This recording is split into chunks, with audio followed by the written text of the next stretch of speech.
The first question I like to ask is, do you know what it's like to not have one more penny? Well, first of all, I want to thank you, Helen, and I'm going to put in a good word for her. Follow her on Facebook And TikTok. Kansas Helen. Kansas Helen, and thank you to Heath too that he set this all up for My us. roadie. Yes, so thank you for the opportunity, because I think it's important to get the word out, and this is a great venue. So thank you for making the trip from Topeka. But have I ever been down to my last penny? I might have been down to my last $20, Yeah. not penny, and a lot of that was through my own mistakes with money management. When I was a single mom after my divorce, their dad took lots of responsibility financially for the boys, but I did not do a very good job with my managing my money, and so I lived paycheck to paycheck, and I had to think about when is this bill due, and can I pay this one, or can I pay that one? So I have lived, and it kept me up at night, but it was really my own doing. Yeah. Now, I know there's a lot of people out there that are in that situation that it's none of their fault. It's the system and the society that we live in that they're disadvantaged They're and doing the vulnerable. best they Yes, can. they are, and so I can relate, but again, it's kind of a different situation because it was really my doing. And in the moment, I didn't see it, but looking back now, I'm like, wow, you made some mistakes back then. Yeah, and that really just comes down to like financial literacy, Yes. which they have been doing. Like my kids are in their 20s and they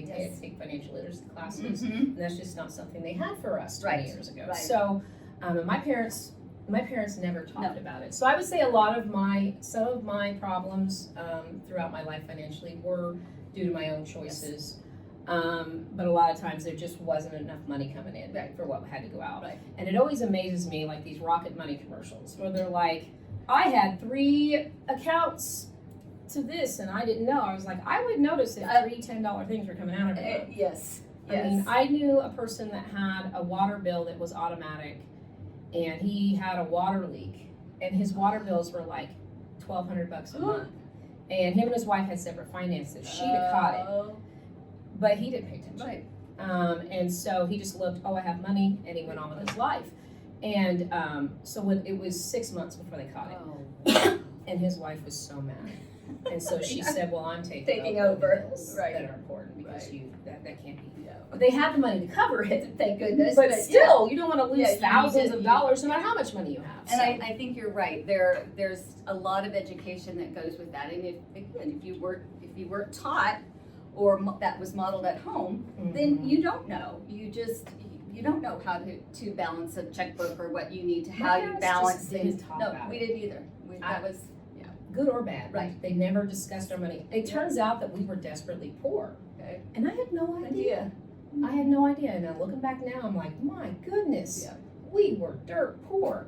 And that's why we didn't discuss it, is because my mom didn't want us to be scared. To know. Yeah. Like one time we didn't have power for a couple days, and so my mom put a tent in the living room and said, my older brothers obviously knew, but I was like 10. Right.